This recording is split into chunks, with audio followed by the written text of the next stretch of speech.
우리 하나님의 말씀 예레미야서 21장입니다. 예레미야 21장 우리 1절부터 마지막 절까지 우리 다 같이 봉독한 하나님 말씀 한 장 같이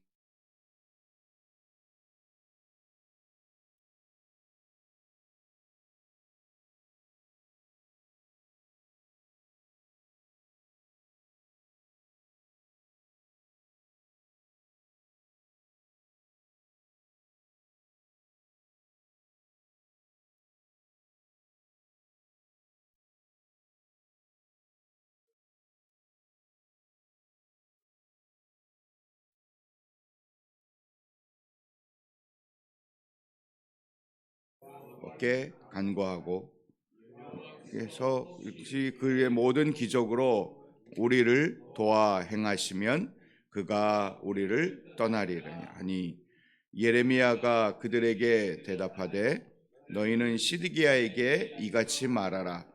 이스라엘의 하나님 여호와께서 이와 같이 말씀하시되 보라 너희가 성 밖에서 바벨론의 왕과 또 너희를 애워싼 갈대아인과 싸우는데 쓰는 너희 손의 무기를 내가 뒤로 돌릴 것이요 그것들을 이 성 가운데 모아 드리리라.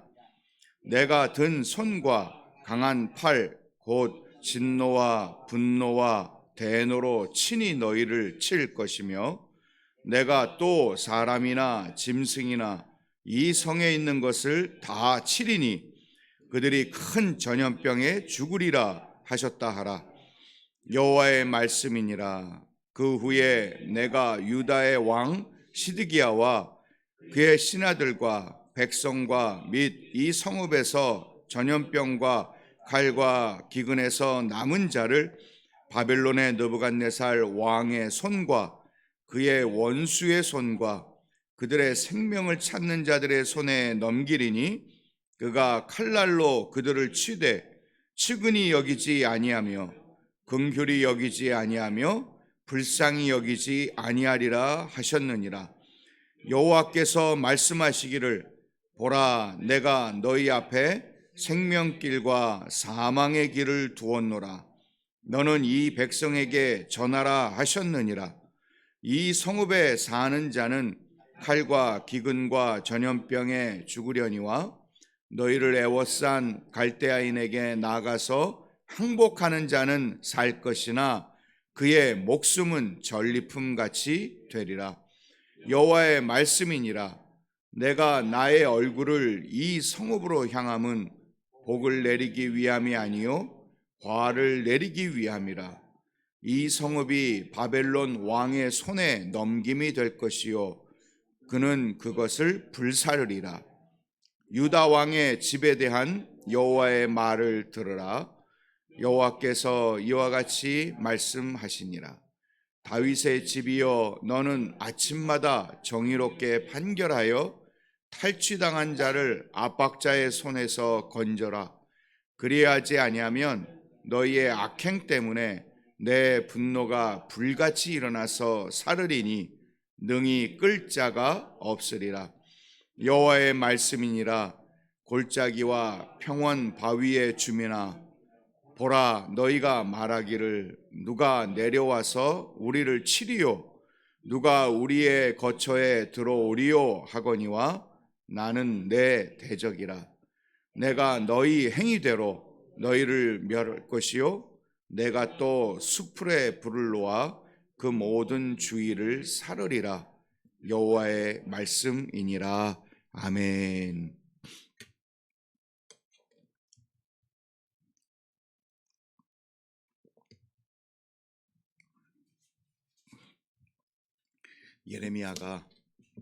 예레미야서는 참 우리들에게 조금은 무겁고 그리고 우리의 마음을 쉽지 않게 만드는 본문들이 많습니다.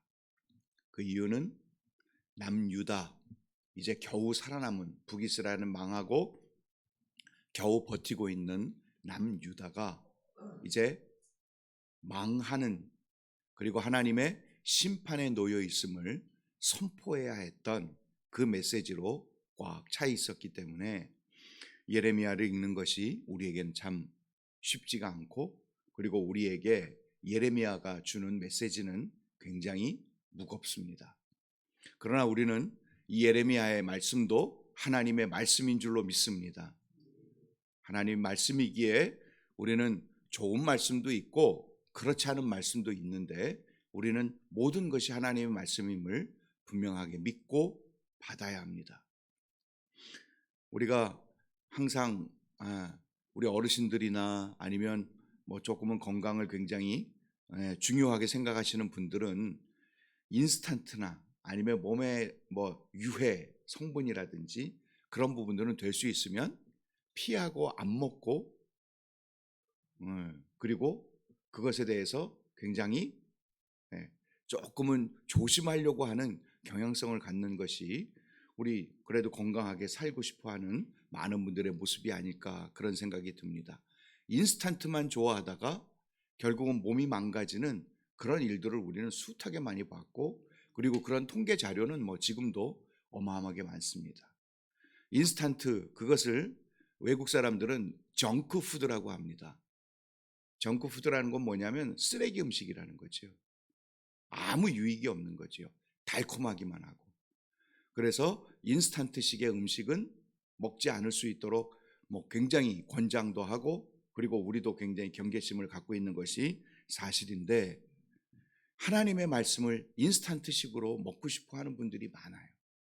달콤하고, 그리고 입에 먹기 좋고, 그리고는 뭐 먹으면 또 왠지 풍족한 것 같고. 그래서 메시지가, 하나님의 말씀의 메시지가 달콤하고 먹기 좋고, 그리고 왠지 은혜 받은 것 같고 하는 그런 말씀만을 골라가며 먹고 싶어 하는 분들이 있는 것들도 들어본 적이 있습니다. 그러나 하나님 말씀은 분명하게, 다양하게, 오늘 우리에게 주신 예레미야는 우리 굉장히 중요한, 그리고 묵직한, 그리고 우리의 마음에 뭔가 이렇게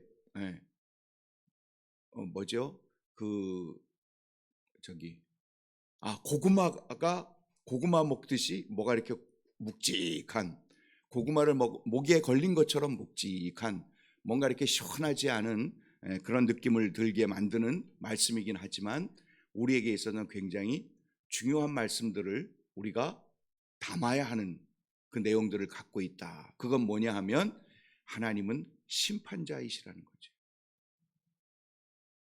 우리는 사랑의 하나님, 은혜의 하나님, 그리고 우리를 베풀기를 원하시고 어딜 가든지 우리를 보호하시고 감찰하시고 우리의 작은 신음도 응답하시는 하나님이 우리의 하나님이라는 사실을 우리는 뭐 성경을 통해서 우리에게 말씀하시지만, 우리 하나님은 심판의 하나님이라는 사실을 성경은 우리에게 명백하게 선언하고 계십니다.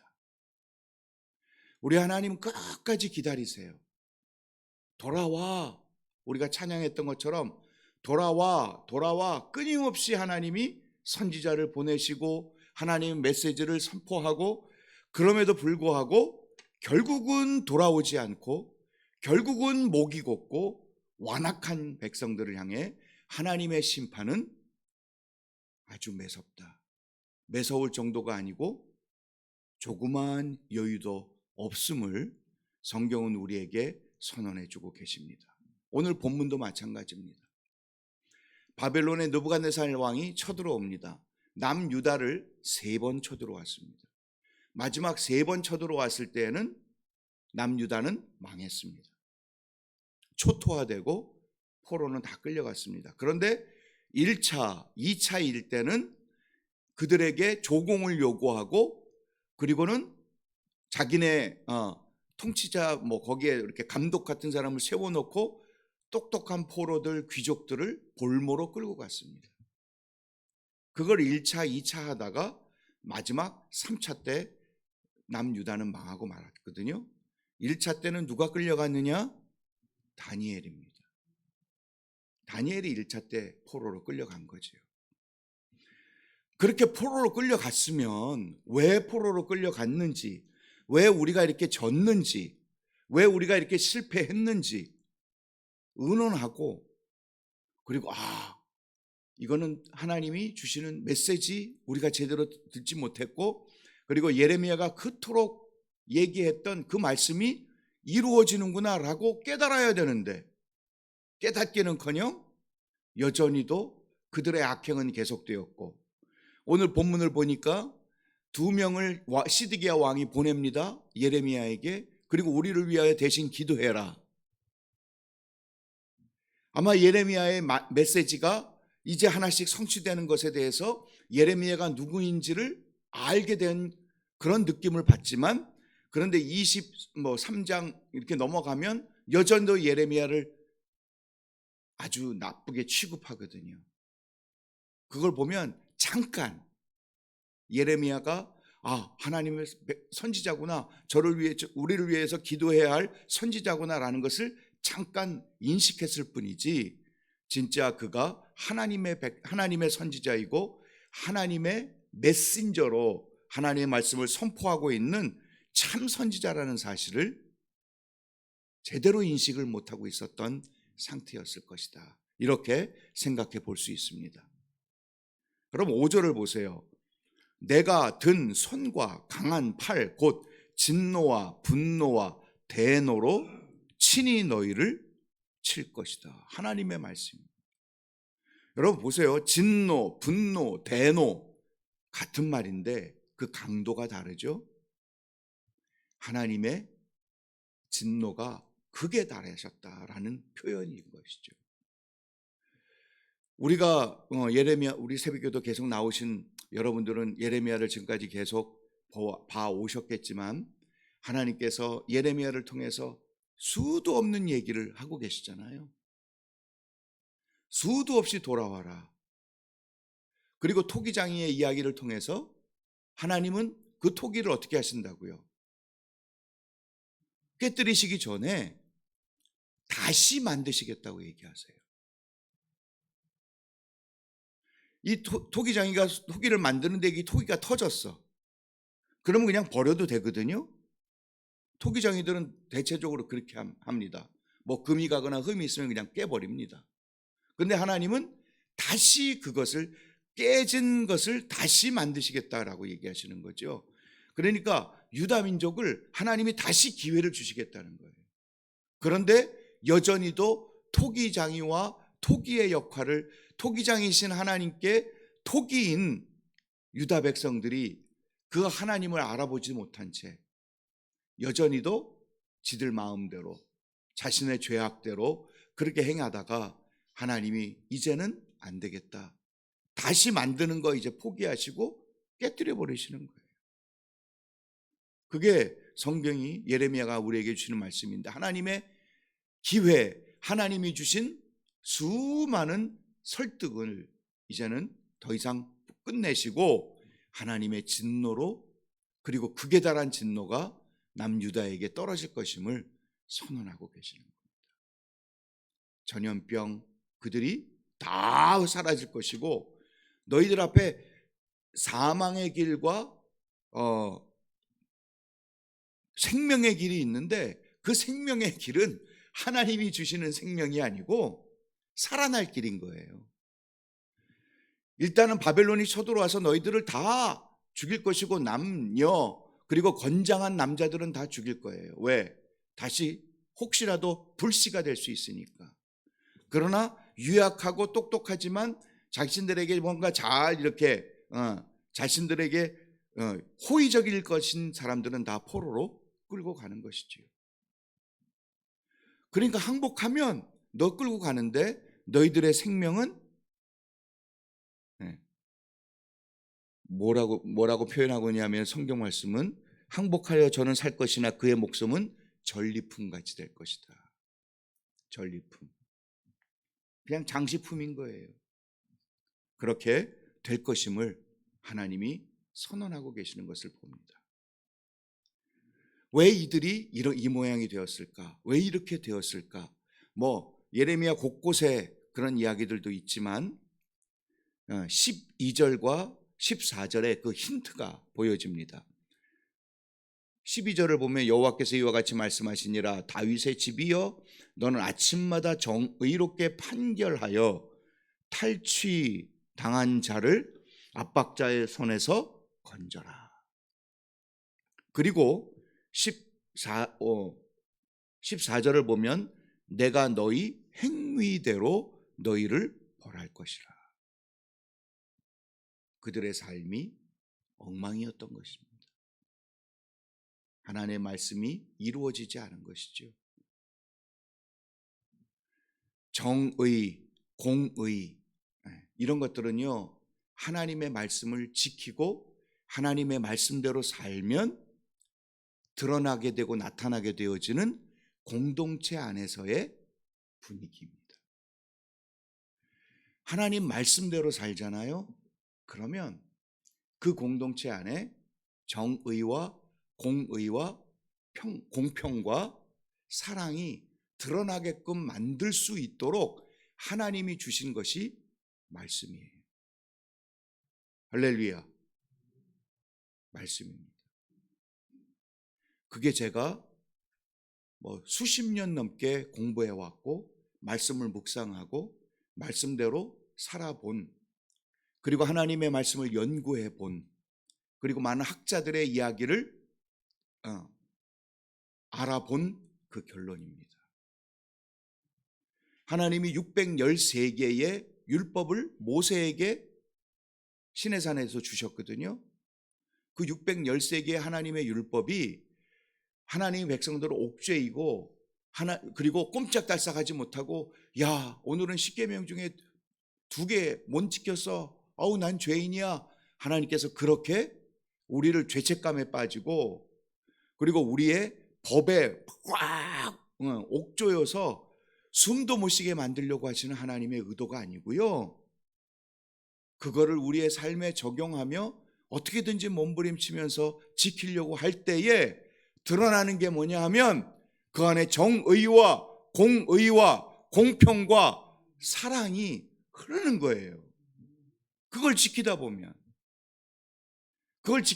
매너를 지켜야 되고 이웃을 함부로 해서는 안 되고, 그것을 지키려 하다 보면 부모님께 잘해야 되고, 그거를 잘 지키려면 옆에 있는 이웃들과 더불어 나쁜 관계를 맺을 수가 없어요. 왜? 하나님은 뭐 하면 혼내라, 뭐 하면 보상해라.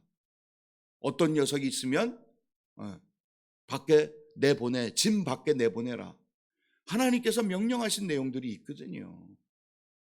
그러니까 그런 내용들을 대로 살아낼 때에 그 안에 정말 하나님의 나라, 그리고 하나님의 은혜가 흐르게 되는 공동체가 되어지는데, 그런데 이 욕심대로, 욕망대로, 그리고 비리와 불법과 그런 것들이 막 횡행하고 자행될 때에는요, 세상과 똑같이 변하는 거예요.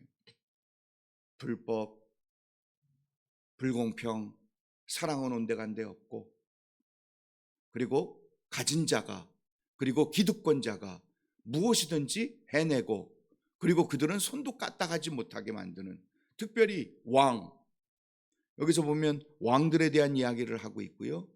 그리고 13절을 보면 여호와의 말씀이니라. 골짜기와 평원 바위에 줌이나 보라. 이들은 그 바위 위에다가 집을 짓고, 그리고 골짜기 같은 곳에 해서 요새와 같이 만든 아마 귀족들 아니면 그곳에 사는 사람들, 이렇게 얘기해 볼 수 있습니다.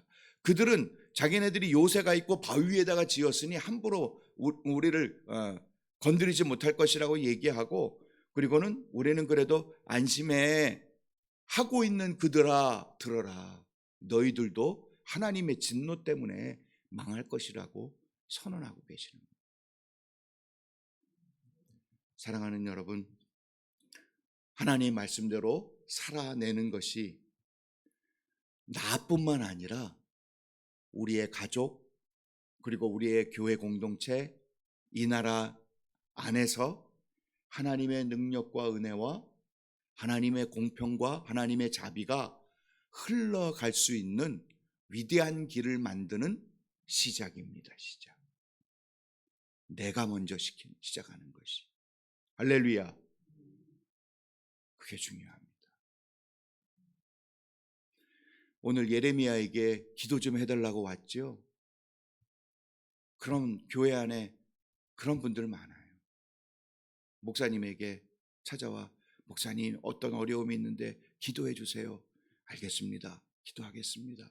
그럼 같이 해야지. 그지요? 근데 마치 저기 절에 가면 자기 이름 뭐 1,000만 원, 뭐 2,000만 원 이렇게 해가지고 명당 자리에는 더 비싸죠.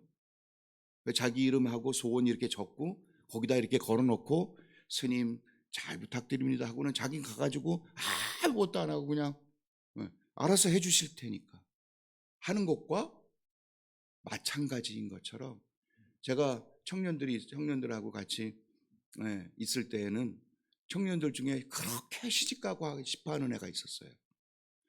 시집가고 싶어하는 애가 있는데, 그래서 저한테 목사님 저 시집가게 좀 해주세요. 맨날 그래요. 그래서 알았어, 내가 좀 알아보고 기도하자. 좋은 신랑감 그리고 좋은 배우자 만날 수 있도록 같이 기도하고 같이 노력하자. 그래서 그러면 기도회에 나와야 되잖아요. 나중에 봤더니 기도회 시간에 저기 가가지고 놀고 있었어요. 기도하는 것에 대해서는 그렇게 하지 않고 마치 저에게 자기 이름 이렇게 걸어놓고 내 소원은 결혼입니다 이렇게 해놓고 저한테 이렇게 올려놓고 자기는 이제 안심하는 거예요. 목사님이 이제 기도할 테니까. 그래서 제가 한번 혼을 냈죠. 기도는 누군가 너를 위해 대신하는 기도도 있지만 기도는 하나님과의 만남의 현장이야. 하나님 앞에서 기도하며 하나님의 마음을, 그리고 하나님의 은혜를, 그리고 하나님과의 교통을, 하나님과의 인격적인 만남을 해낼 수 있는 그 현장을 왜 뺏겨? 제가 그렇게 좀 얘기를 한 적이 있습니다. 이 자리에 오신 것이 너무 귀합니다. 하나님 앞에 기도하며 하나님께 우리의 마음을 올려드릴 수 있는 이 현장이 최고의 자리인 줄로 믿습니다. 남에게 부탁하는 사람이 아니라 기도의 부탁을 받을 수 있는 이 자리가 복된 자리인 줄로 믿습니다. 그러므로 하나님 앞에 힘있게, 이런 심판의 자리가 아니라 예레미야처럼 하나님의 은혜와 하나님의 능력과 하나님의 말씀의 사람으로 힘있게 걸어낼 수 있는 저와 여러분 모두가 되기를 주님의 이름으로 축원을 드립니다. 기도드리겠습니다. 하나님, 심판의 하나님의 메시지를 바라보면서 남유다의 어리석음을 다시 한번 묵상해 봅니다. 그토록 하나님이 수많은 선지자를 통하여, 특별히 예레미야를 통하여 경고하고 심판을 선포하고 예레미야가 뺨을 맞고 구덩이에 던져질 만큼 그 수모와 조롱을 당하면서도 하나님 말씀이 외쳐졌음에도 꿈쩍도 안 했던 남유다의 모습, 결국은 망했습니다. 하나님, 우리의 가슴, 우리의 신앙, 아니 우리 자신이 하나님과의 관계성 속에서 이렇게 오만하고, 그리고 혹시라도 귀를 막고 있는 우리 안에 어리석음은 없는지 다시 한번 우리를 먼저 돌아보게 하옵시고, 이 나라를 돌아보게 하여 주옵소서. 이 민족을 불쌍히 여겨 주옵시고 유다와 같은 어리석은 자리에 빠지지 않을 수 있도록 하나님, 교회를 깨워 주시옵소서. 성도들을 깨워 주시옵소서. 우리 믿는 자들을 깨우시고 하나님의 말씀 앞에 다시 한번 설 수 있도록 하나님이 어떤 길을 걷게 하실지를, 어떤 길을 원하실지를 깨달아 알 수 있는 생명의 사람들이 될 수 있도록 도와 주시옵소서. 우리의 기도에 응답하여 주옵시고 우리의 기도 속에 하나님의 영광이 드러나고 나타날 수 있는 능력의 현장이 될 수 있도록 은혜 베풀어 주옵소서. 저희를 사용하여 주시옵소서. 감사드리며 예수님 이름으로 기도 올리옵나이다. 아멘. 오늘 우리 말씀을 생각하면서 몇 가지 기도 제목을 여러분과 같이 나누시기를 좋겠습니다. 여기에 있는 것처럼 나는 회개하기보다 문제가 떠나기만을 구하지는 않습니까? 하나님이 나를 치시는 것이 나의 구원을 위한 하나님의 긍휼임을 믿습니까? 나는 두려움과 수치를 막고자 어떻게 합니까? 하나님께 회개하고 수치를 잘 당하는 것이 살 길임을 인정하십니까? 내가 주위에 도와줘야 할 약자는 누구입니까? 그를 돕는 이유는 불쌍해서입니까? 하나님을 사랑해서입니까? 우리 말씀을 생각하고 그리고 우리의 묵상을 생각하면서 우리 주님 앞에 간절하게 기도하며 나가도록 하겠습니다. 기도드리겠습니다.